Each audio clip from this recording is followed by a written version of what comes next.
What is up, Retro Maniacs? Welcome to Retro Card Chat Podcast. My name is Mike. I am from Mike's Retro Trading Cards. I'm joined today by two men that were going to put in a $45 billion bid to buy Twitter, but then they looked at their bank accounts and realized they were a couple billion short. They are Joe Day and EP Eric Pahalik. How you doing, guys? Until I win the Powerball. Until you win the Powerball. You still don't. That's still only 1.5. That would make up. Yeah, make up. Oh, for right. the- That was the over. Oh, okay. Yeah. Gotcha. Right. That wouldn't. Come on, That's EP. not enough for me. I Absolutely. wouldn't have gotten me over the top. Short by What about is 2 new billion. and exciting? What do we have this week, Joe? I got a crowler, so it's a big boy. Wow. It's 1 quart, 32 ounces. So He is 32 not ounces. messing around. I'm not messing around. So Isaac's is actually it's like a deli or something, or a diner in Central PA. Have you guys ever heard of it? They make No, I sandwiches haven't. and really good pesto pasta salad, by the way. But they started doing beer, like a brewery. So Rob was in Central PA. He got me a glass for the podcast, an Isaac's glass, and he got me Wow. Papa Joe's Moon Juice. Papa Joe, baby. Wow. Hey, I wish they would Wow. put Papa Joe Day's Moon Juice. That would have been clutch. But no, Papa Joe's Moon Juice. 7.1% and 32 ounces. So this pod could get interesting by the end. That's all I'm going to say. Definitely, yeah. I saw What's one of those. new? I saw one of those for the first time ever on vacation this year. I was like, "That's the most amazing." I almost got one even though it was on vacation. I almost got one just. You've to, never seen a have crowler one. before? Nope. The first time I saw one. Oh, wow. I've seen growlers, They're but big. never one. A giant can with a The problem pop is that once thing you open, crack you it gotta finish open, it. you have Yep. to drink it. You Yes, have to darn- drink it. It's like darn. cracking open. Darn. Yeah, I know. Darn. Oh, what's new with you, E EP? Nothing much. I know that by the time this drops, oh gosh, things are going bad over there. By the time this drops, Joe will be done with his stack sale, so I'll be working on my stack sale stuff and kind of getting ready to start promoting that stuff. So I'm Fun. got some basketball and baseball and football and oddball stuff. So pretty excited. Awesome. I'm growing my beard, so if anybody wants to keep track of the progress of my beard here, getting more gray. Why'd you grow your beard, Just- Mike? Well, because I like to dress up like Santa Claus for my family on Christmas. And There it is. my kids are all grown, but they kind of find it funny when I dress up like Santa Claus. And yeah, just kind of my thing. So I got to grow the beard out. And it is No Shave November, so although I It's no shave shave the rest all of the it, time for me, but Oh, you're yeah. classier Well, than I am. And I don't know. can't I- grow facial hair, so I can, but it's a summer beard. Summer here, summer there. Wow. Oh, yeah. Okay. Well, hey, I think we're here to talk about cards. More shenanigans going on in the hobby. This week, it was reported by Sports Card Radio, but it was actually found out by LMS Box Breaks that you could track the kabooms in the Crown Royale basketball by a code on the hologram on the front of the card. Now, we've talked recently about, can they track the cards, marked packs. We've talked about, index cards being put in wrestling boxes. And, this pretty much confirms that there are ways to track what is in the product. And my question is, do any of us average collectors really have a chance anymore? never buy unopened stuff. I mean, that's the moral of the story, right? Never buy packs and boxes because you're either people are either weighing it or they look at the codes. Like I bought a couple of boxes of Fleer Ultra Avengers that are hopefully coming by the end of the year. And I bought them from what is it, Dave and Andy's? And Dave and Adams. There's a ice cream shop in Pittsburgh named Dave and Andy's. So, it would be great if they were selling Marvel cards. I know that would be great. But so I bought a couple of boxes. It's clearly not a fresh case. They're going to open up a case and they're going to divvy up their orders. Who's to say whether they're going to weigh them and decide what ones there's? I mean, unless you're buying a sealed case from the distributor or from Panini itself or Fanatics, you're pretty much at the mercy of the folks that you're buying it from, the third party you're buying it from. If you're going to Target, what are the chances of you actually finding something that hasn't been searched or weighed? I've seen Twitter posts of people weighing stuff at Walmart. Like it's crazy. So unless you're willing to go there right when the distributor is there and have your own scale, you're pretty much going to get whatever's left over. And it is a real shame. You know, people don't get that opportunity to hit big cards anymore because the people are going and doing some shenanigans. I feel like there are probably a lot of people out there, the distributors, who are not up to bad things, but you'll never know which one is not and which one is. Like that's the issue. Is like there's always bad eggs. Like we've talked about a number of times. Whenever there's money involved, there's always going to be bad eggs. It's just a normal thing.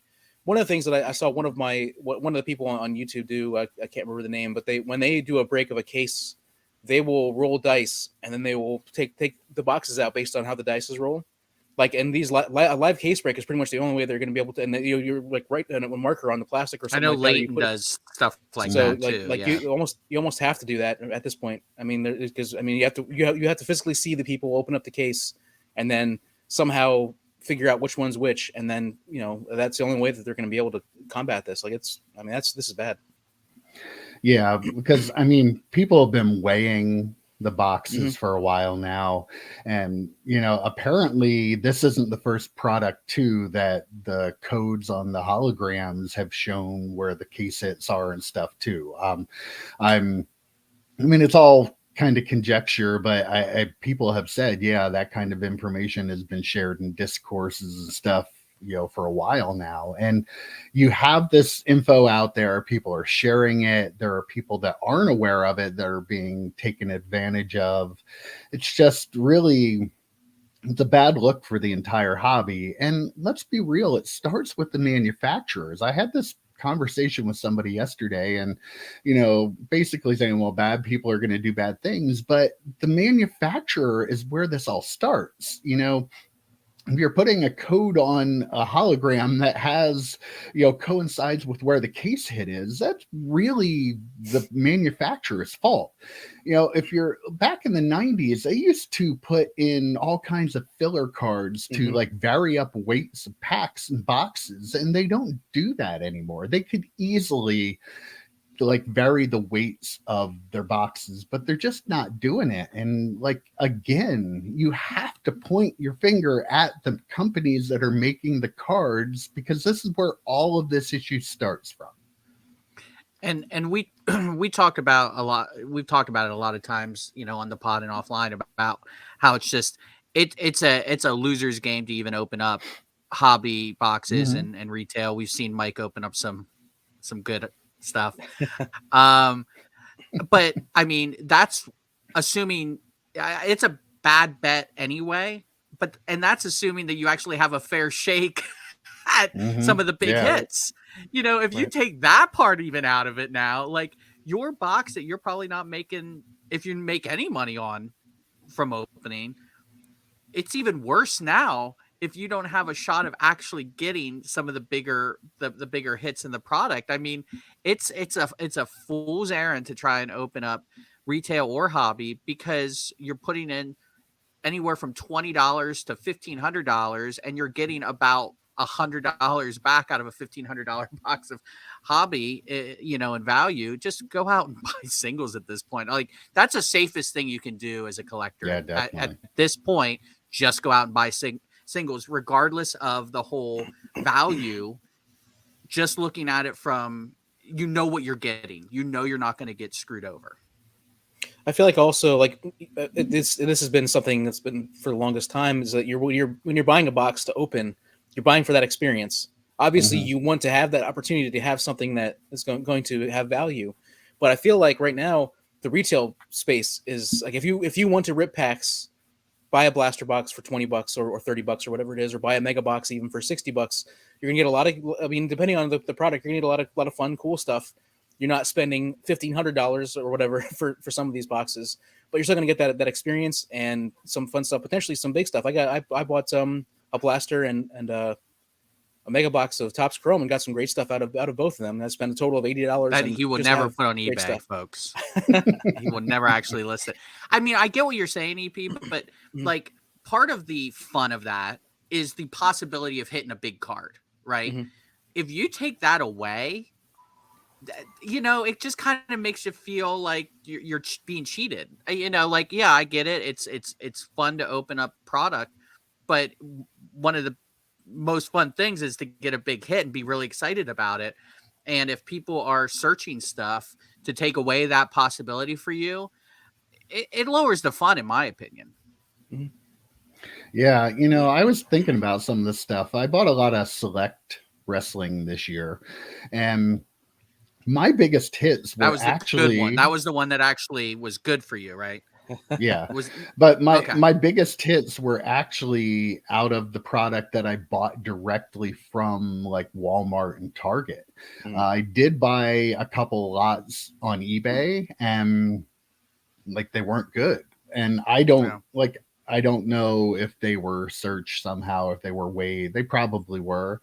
My mistake for doing that. But yeah, like the biggest problem is like you don't know who is and who isn't doing it anymore. So like it questions everything. And that makes everybody who is doing everything the right way just as suspect as the guy who isn't doing things the right way. And breakers as well. Unless you're getting into a whole case break, people should have questions about whether or not that breaker is weighing the boxes before they do the break, and they're ripping or looking at themselves. The code. Yeah, or looking up the code. Yeah. And it's just, you know, the shadow that it casts on everything is my problem with it. And again, the manufacturers could do a little more to keep this from happening. Like this industry, the card hobby is on the decline. We talked about this before we got back into it. You know, the bubble's going to grow so big, but it's going to contract. And we've seen it happen many times before. We've been in this for a long time, and it's doing that. But this kind of stuff isn't going to help anything.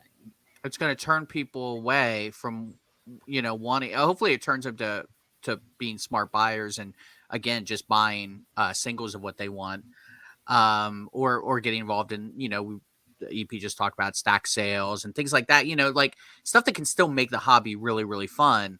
Or buying old product, you know, like vintage, going out and buying some vintage product, and we call it, you know, vintage, but junk, like junk wax, stuff, junk wax, you know, retro. We should, you know, maybe use that word, retro stuff. Maybe. Go out and get that kind of stuff.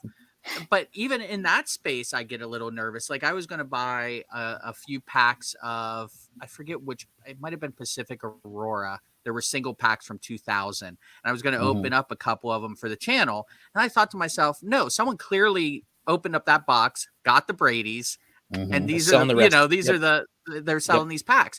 So, you know, you have to be a smart buyer. You have to be a safe buyer. But at the end of the day, you're right, Mike. It's down to the manufacturers. They need to do a little bit more, the bare minimum. Right? Just do the bare minimum. Yeah, don't put a code on a hologram that tells where the kaboom is. Right. Now, here's a question for you guys. I mean, we're fairly honest people.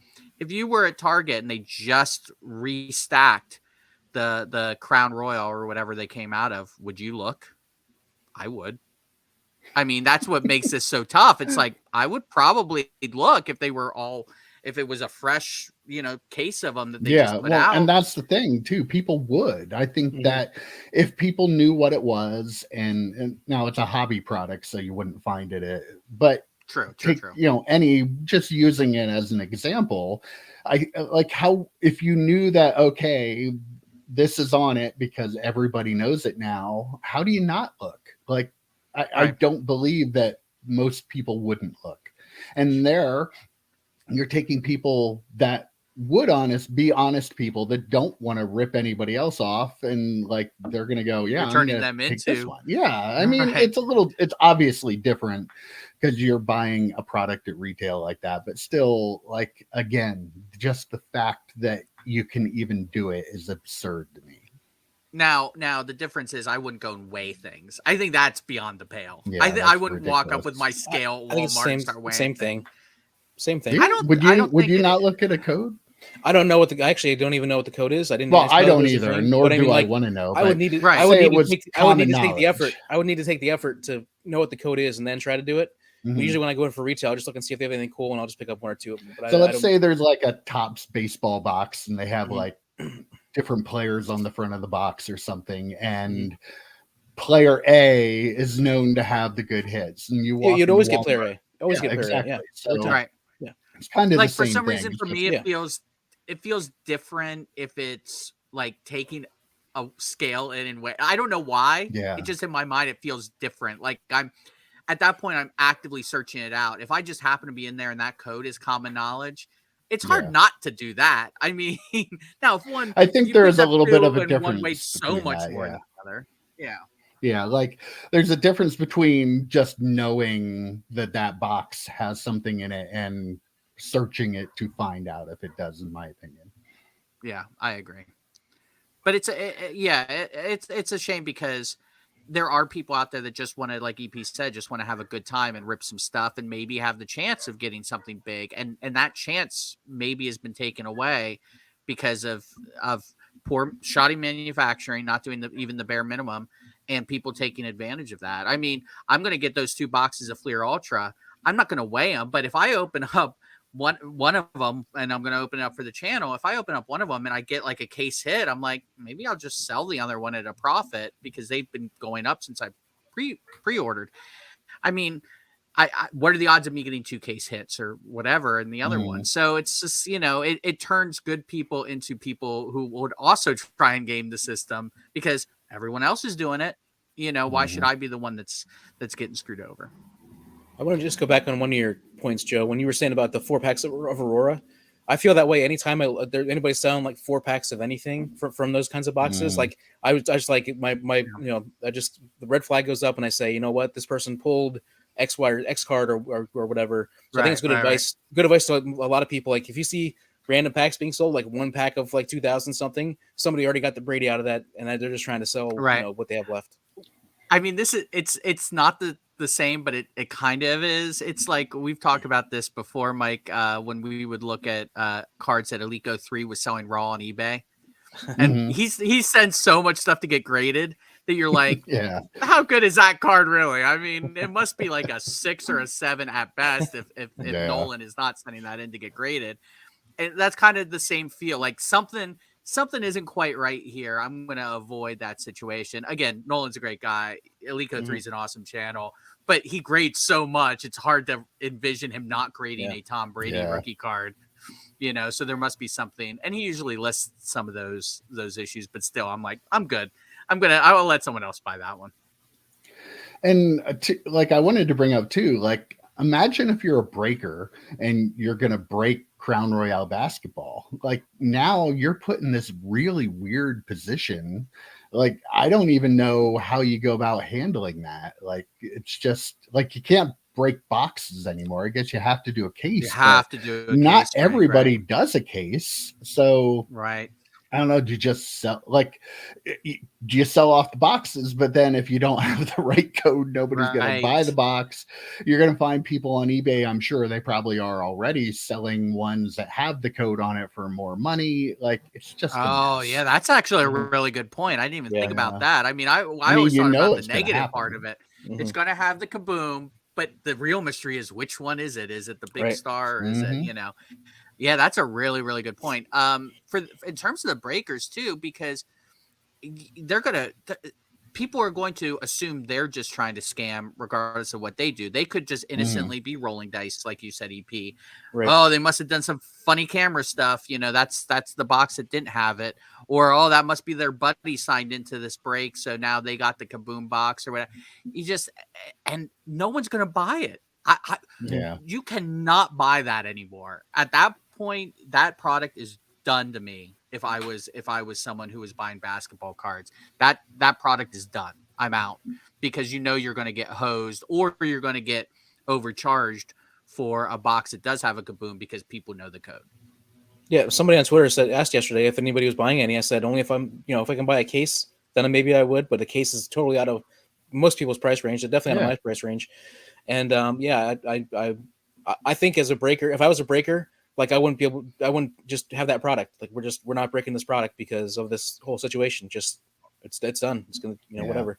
Just a shame. And there's other that stuff good in people, it. There's other stuff in the product, but still, it's the big money. It's the big money. Yeah. There's that big product. And like where somebody might be perfectly happy having gotten that other stuff out of the product before, now because they don't get the kaboom, even if they got something good, other people are gonna be like, yeah, but still it didn't have the kaboom. Like I could have gotten are they doing something shady? Right.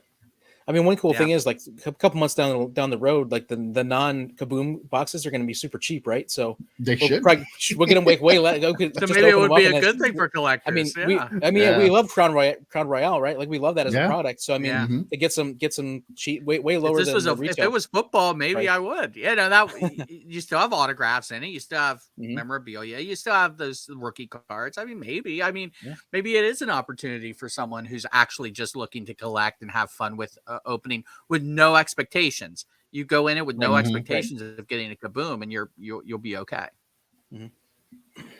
Well, speaking of ripping people off, Ludkins Collectibles in the UK, we have another Marks Cards situation with their group subs, the PSA. Apparently they had quite a few orders there and they were not able to pay for them. And now the orders and the people who have the cards are once again all in limbo. What made this situation a little more interesting was that they were the official group sub company for the UK on the PSA website. They were actually even changing their name to PSA UK. And again, like I can't imagine for the people that have their cards out there that can't get them, how awful this is. And it's another situation where now you have PSA saying, well, they won't give us the info, and then they're saying back to them, well, PSA did that. Like it's a he said, she said. They're pointing fingers at each other. It's a mess. I mean, I don't know why people do group submissions. I would never do it. I don't trust people. I mean, I can do it myself. I know some people can't. I know some people might want like pre-grading services or whatever, but man, you're taking a risk when you send them to a group submission. I know there are a lot of good ones out there. This happens a lot with no issue, but at the end of the day, I'm never going to do that. I just can't. Yeah, I definitely would not either. Go ahead, Joe. No, you go ahead. You go ahead. I was gonna say, like, I would never. I'm gonna, like, if it would be with you guys or with my buddy Rob, like, then I would go do a group. I mean, it's just us, but I would not send it to a third party to try to send in. But in this case, like, because I'm currently EP's group submitter, by the way. They were like the place over there, and I wonder if maybe because of it being across a different country, if it was like it's an easier thing, and if they get the stuff back faster or something like that by going through them. But I wonder how I didn't see anything, and I read a bunch of stuff about this. I didn't see anything about how long they have been doing group submissions, but I'm guessing they're pretty established. They've been doing it for a long time, and I feel like I think so. And I just it's a bad situation. And they was that Ludkins didn't pay what they owed to PSA, and PSA felt that they were keeping all the money that the submitters were paying them, and not they paying did. Yeah. PSA is right about that, right? Yeah. Well, this does break the theory that British people are smarter than us, so that's good. You believe that theory? Yeah, because of the accents. Everyone just assumes they're smarter than Americans. But in terms of this, I feel worse for these folks than I do for the Marks cards, because I don't know what the situation is in submitting cards from overseas. I don't know how that process works.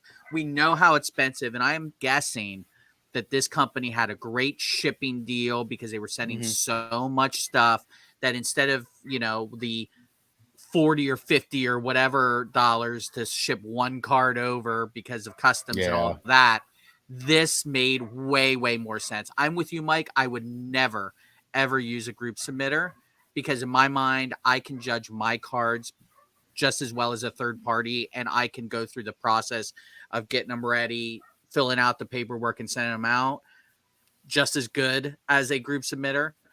But I have that option in terms of shipping. I don't know the folks with the customs and whatnot. I don't know if that's a possibility. So I feel actually bad for these people if they don't get their cards back, because they may not have any other option. But just in general, group submitters, I don't understand how this is a business model. I don't understand why we aren't doing it. Like how is Mike's Retro Trading Cards not a group submitter?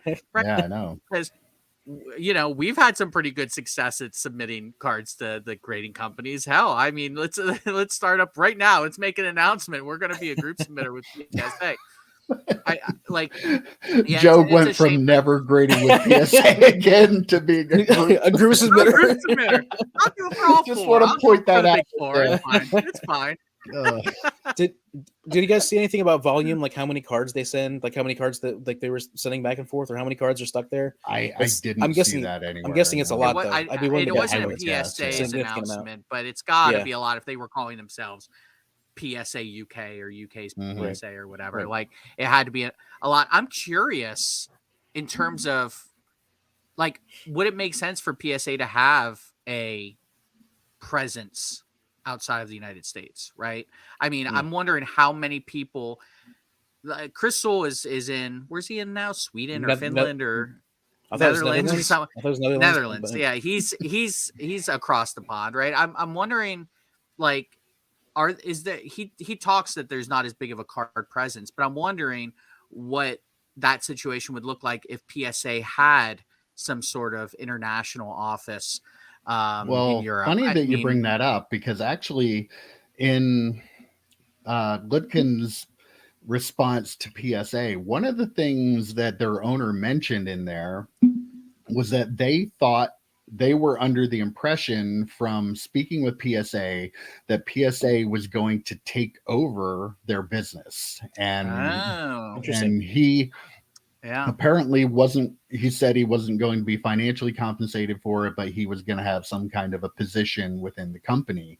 And that's one of the claims that they're making on their side. So we don't know the back and forth between PSA and them. Like, it's very easy to say that, like, yeah, what they're doing is wrong. That's not within question, but all the details of it, we don't really know. And they're claiming that they were in touch with PSA for quite a long time.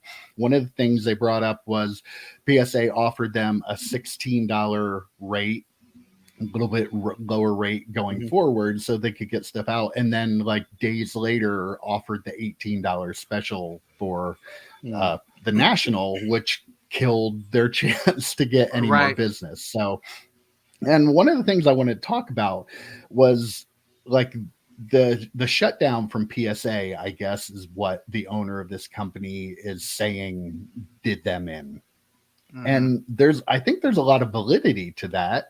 The people that were doing the group subs, first of all, you're taking forever to get those cards back before you shut down, and now you're shut down. Yeah, I know. They can't do they can't I've heard acquire any new business. So, like, it was a really crappy situation for the group submitters to have to be put in. And obviously they didn't run their business effectively. They didn't budget this correctly. They didn't keep the money separate. So that's on them. But still, there's something to be said about how difficult that shutdown made it for a lot of the group submitters.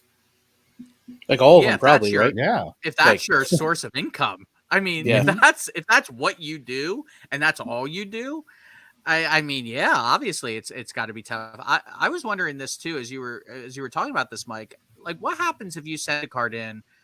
I send it to Ludkins and it's a $16 special or whatever, and it's actually like a $5,000 card. Do they then have to go, like, do they pay PSA up front and then they might have to charge on the back end? How does that all work? From what I understand of this situation, the collectors pay them up front for the service, and then they send them to PSA, but they don't pay until they're graded, just like everybody else does. And if there's an upcharge, then they have to pay the upcharge, and they would charge their customer They would the charge upcharge. Yeah. okay. Before they send them back. I think after the Marks card situation that PSA changed it, I think they're charging the group submitters like an upfront amount now, so they can't just take everybody's money and send them in and then not pay for them, which probably would have been a good idea, a couple years ago. But still, we even talked about that, I feel, in the pod. I feel we were like, how is that not what they're doing? That was so confusing to us. The whole idea of group submitting is kind of confusing to all of us. But this situation was from like pre-shutdown, so this is kind of not after the Marks card. It's kind of the same thing. But just coming out because of just hitting the news now because of how long it took to get everything graded. But another crazy situation. I wish we had more positive stuff to talk about, but there's a lot of stuff that goes on that costs people a lot of money in this hobby. And people talk about negativity and stuff, but you have to let people know this stuff happens. I feel like it's the responsibility of content creators to let people know that this stuff happens, so maybe other people won't get duped into it too. Do you guys think, I'm guessing some of this stuff happened before. It seems like it's happening way more frequently. Do you think it's because the volume, like there's more collectors now, more people out there trying, more investors and collectors, more people out there? Do you think it's because of that we're seeing more frequent situations like this? I feel like this could be more content creators out there shining a light on it. That could be part of it too. I mean, maybe stuff like this happened before, but we just didn't know about it because there weren't and I'm people sure out it did, there. Like, and that's why we talk about Sports Card Radio. They have a place in this hobby. People want to like crap on them, and Jeff Wilson will come out and say, "Oh, everything needs to be positive because if it's not positive, then people are going to hate cards." No, that's stupid. That is a stupid way to think about it, because if you're just sunshine and rainbows, you're just going, you're just putting your head in the sand. Right. Exactly. Yep. Right. Like if you don't want to hear what's going on, then you're the one that's going to get screwed. There's this great expression in poker that if you can't find the rube at the table, guess what? You're the rube. Right. So that's kind of how I feel about card. Like if you're putting your head in the sand and just letting people get away with whatever, you're the rube. You're the one that really is going to be screwed over here. And this whole sunshine and rainbows thing from Jeff Wilson is because he has a lot of money invested in this hobby, and he wants to make sure that his investment is secure. It has nothing to do with and I know people like him. His videos are good and they're produced well, all that stuff. And he has done some good for the hobby, but he cares about him. He doesn't care about you. So you need these stories out there, and you need content creators to be honest about them. If you're going to cover your ears and your eyes, I got some Crown Royal basketball boxes for you. Exactly. Like a bridge in Brooklyn and Crown Royal basketball. Yeah, I mean, that's the bottom line. You're going to be the people getting that at the full retail price. If you're paying attention. Yeah, I mean, it's just like anything in life. Like if there's a problem, you can't just act like it's going to go away on its own. You have to be aware of it, and you have to work to fix it. And I've said this so much because people complain about a lot of the stuff that these stories that come out when we report it and other places report it. Like, you can't let this stuff happen. Like, stop explaining it away. There's so much of that happening. Like the whole, Panini could never. Panini could. I'm not saying they do, but Panini could. Like, if you want to talk about the backyard breaks thing, you don't have to believe that, yes, it's actually happening, but don't act like it might not be able to happen. That's when you get in a problem. When, oh no, this will never happen. It happens all the time. And we see it over and over and over again. And you need to say, okay, that's a little weird that they got that stuff. Let's look into it. Sports Card Radio did that. People want to hammer them from the other side that just don't want to believe it. But put the numbers out there. He looked into it. You can't. But like, at least open yourself up to the idea that this kind of stuff can happen.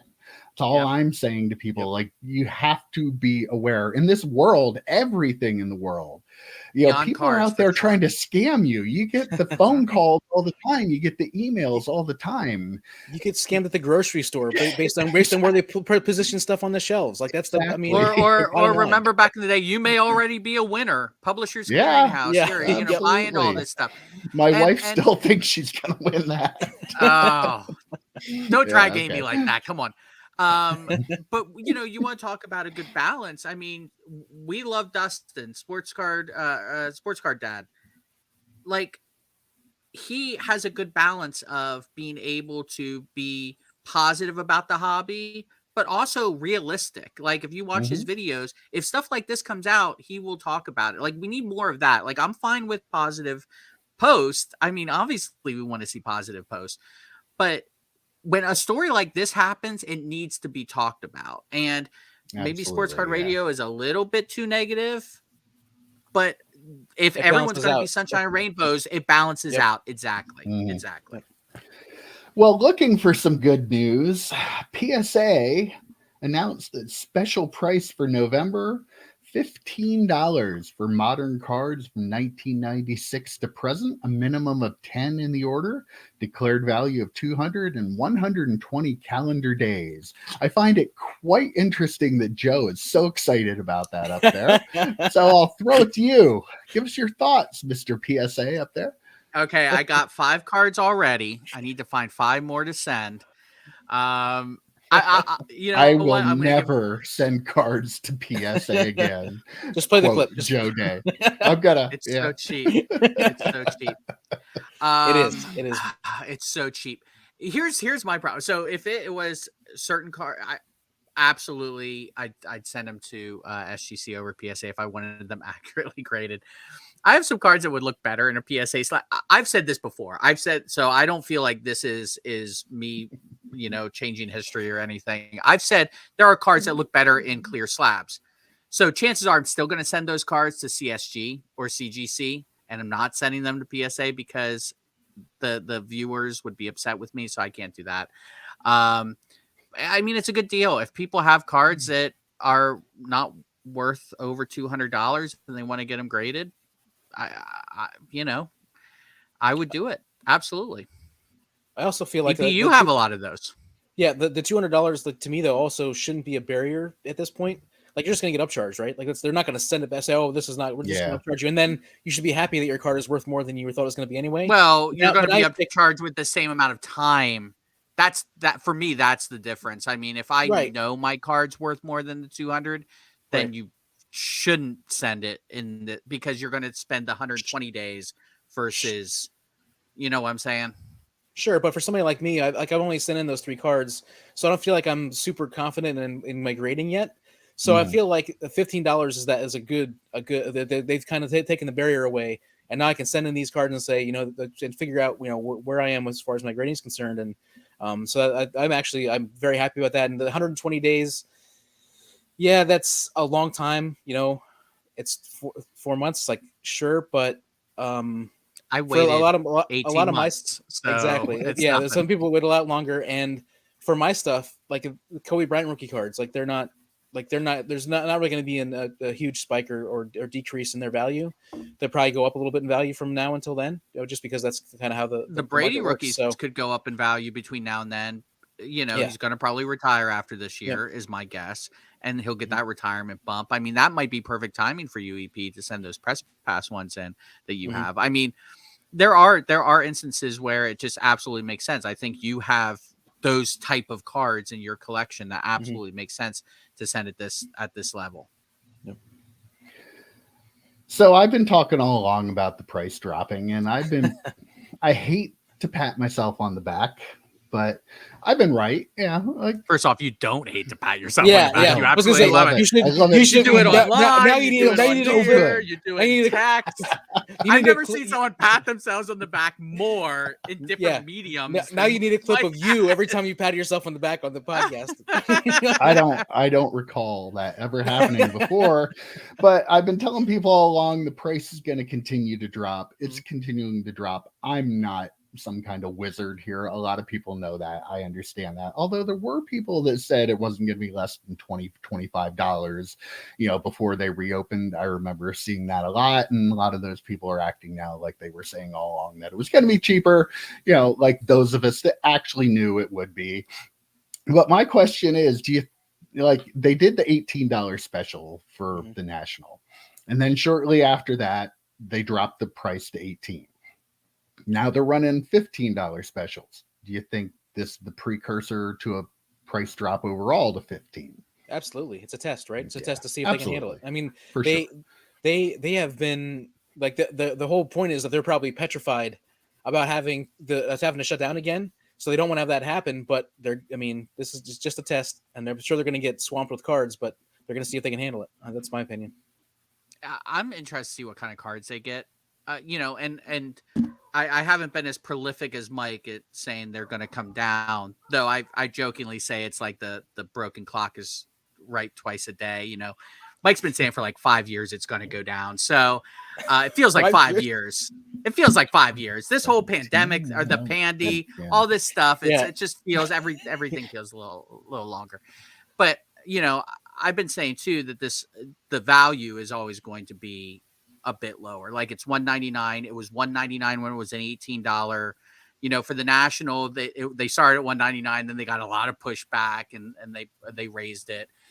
So you got to be in that perfect sweet spot where it makes sense to send cards for $15, $199, because you got the shipping to and from, you've got the actual grading cost. Then if you're going to sell on eBay, you've got that 13% or whatever it is currently. So you need to. I'm curious on what kind of cards they're going to get. We had a good back and forth a few pods ago about whether people were going to send base cards again, and I think the one you used, Mike, was the 90 Hoops Jordan. Mm-hmm.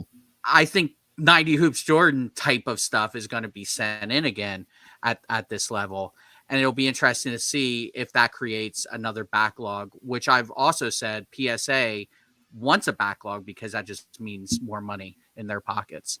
And the question was, do you think that the price will stick after the special? Oh, sorry. I thought we were just going back and forth here, but okay. I can tell how much you listen to me. I know. Yeah. Yeah. I mean, who are you? Well, I will say this. I've got about 3 more months. It's got to drop to $10 in the next 3 months, or Mike is grading all my Bird Emanuel rookie cards. I think I said 12, didn't I? You said 10 to 12, so I'm saying 10. 12. We'll 11. We'll say 11. 12. But because they're going to 12 after this. The next. So if they go to 11 after this, they're not going to 11. They're going to go, this is 15. They're going to move the regular price to 15. And then shortly after that, they're going to run a special where they're going to have 12. And then it's going to stay at 12. And they need cards. I mean, come on. They are great. They were grading 1 million a month with the backlog. Now the backlog's gone. They need 1 million cards a month to grade. They're gonna have to keep lowering the price. It might even go back down to 8. Eventually. I was going to ask if you thought it was going to go down to 8. Do you think specials at 8? I don't think it's off the board. Have you seen the card market? Have you seen the card market? Of course, it's going to. I feel like there's a good chance of that happening at some point. I think it might be a little farther down the road, but and I feel like this is their way of getting there. They're setting a price level, they're running a special, seeing how that goes, then they're changing the price level. So I think you'll see the steps keep going down like that. I think it'll go from 15 to 12, maybe 12 to 10, 10 to 8. But I think there's a good chance it could get back to 8, at least on a special. It has to. I mean, card prices, have you seen them?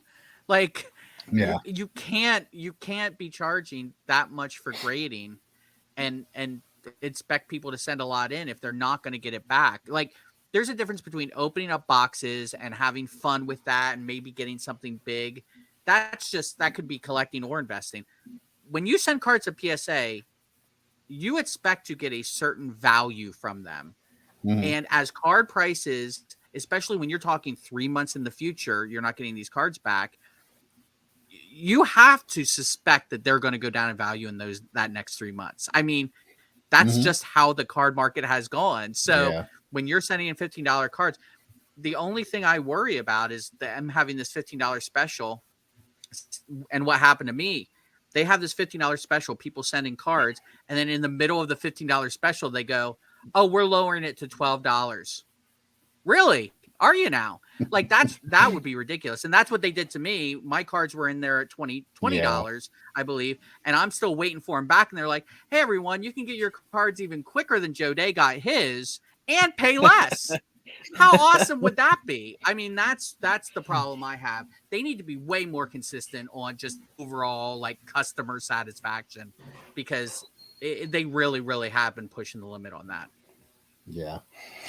Well, I mentioned that they graded $1 million cards per month. Probably more than a lot more than $1 million. Yeah, definitely. Yeah. So the October grading numbers are out from GemRate on Instagram.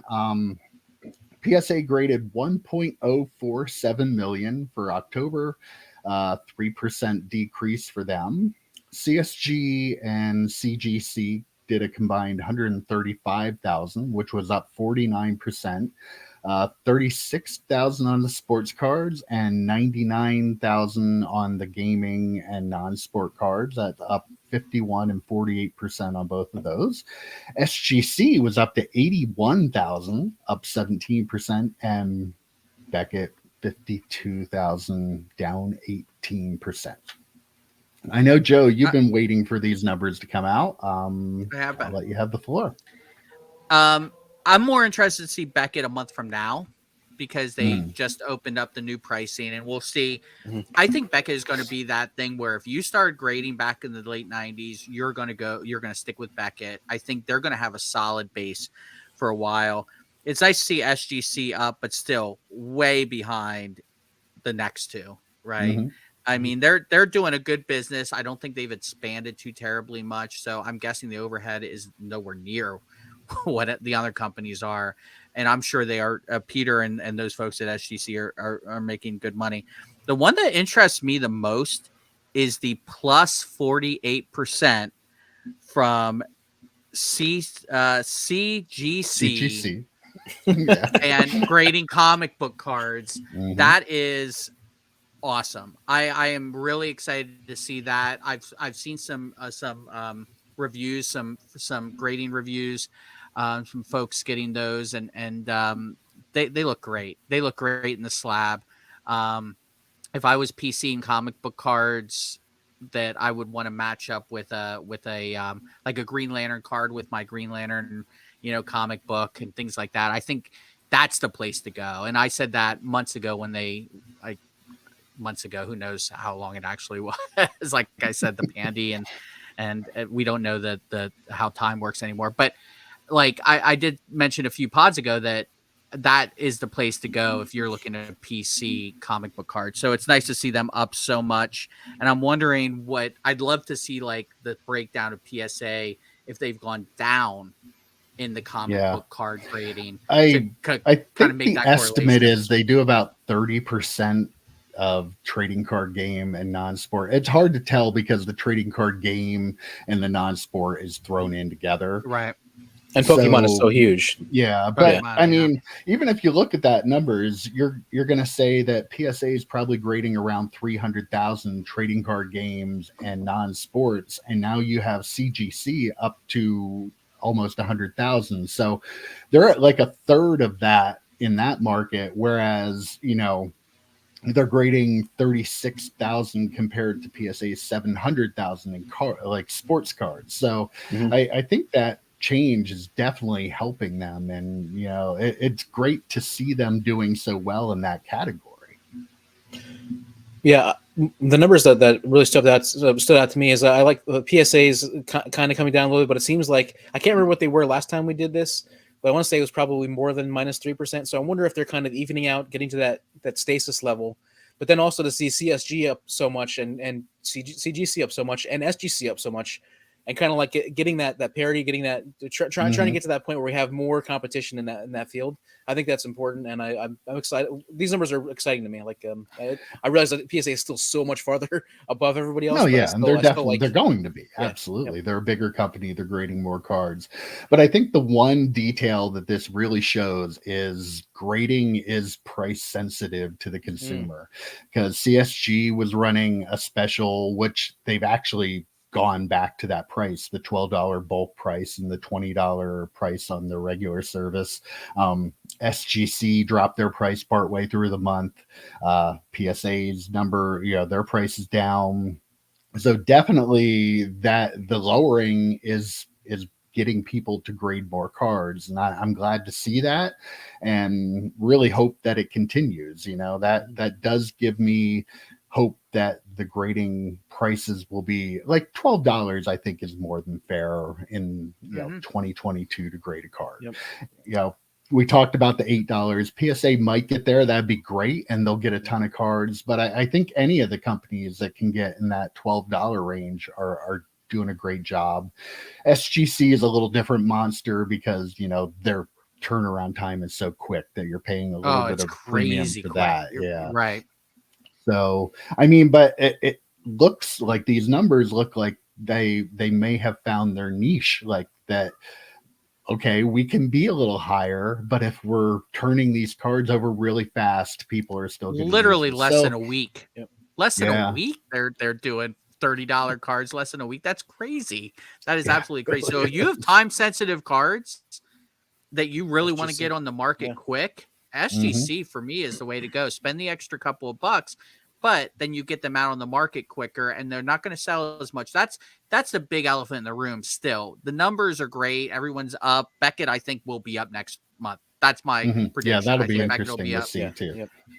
But the elephant in the room is the secondary market price, the value of these cards on eBay and on MySlabs and all those different venues, because right now PSA rules the roost by about, I would say, SGC maybe goes for 70% of what PSA goes. BGS is probably, and they're probably, all three of them are probably close to the same. So that's the issue. It's great they're all up, or all will be up probably by next month, but the secondary market is speaking, and it's speaking towards PSA, which is unfortunate because that parity could get even better if the secondary market gap closed. Well, you bring up a good point though. Like you have to take into consideration if you want to get the card back right away while the prices are still up, because say you have a card that's $1,000 card, you get it from SGC, you get 70% of that, so you're getting $700. The longer you wait, though, we know that $1,000 card probably isn't going to be a $1,000 card anymore, like in a month. So it's not apples for apples when you're trying to decide what to do. Sometimes getting that card back right away and being able to sell it first is worth more than getting the PSA 10 back in a month. So just something people really have to think about before they decide where to send it. And not that I advocate this at all, because I think it's a terrible thing to do, but you're the first one out there with an SGC 10. Let's just say, for the sake of argument, someone might buy that to then crack and send to PSA, which is fine, but you'll sell it. You'll, as an SGC 10, you're going to sell it and you're going to make money off of it. Whatever the next person in the line does is fine. And I can't take credit for that whole scenario. Northeast Ohio Cards and Comics has a great video on actually using SGC to sell cards quicker. Unless you're doing like prospecting especially with baseball. Prospecting with baseball, PSA, this is a great service right now. I mean, 120 days, you've got time. You're not, it's either cards that are going to be stable or cards that you're looking for a big upside. That 120 days, $15 is a really, really great spot to be in. Yeah, it's perfect for baseball. I was going to say that. That's the main thing. All right, guys, that's a pretty good chat this week. Ended with some positivity. I like that. Good job, guys. I guess. Ish, yeah. All right, guys. See you next week. Take care. Stay wise. Adios.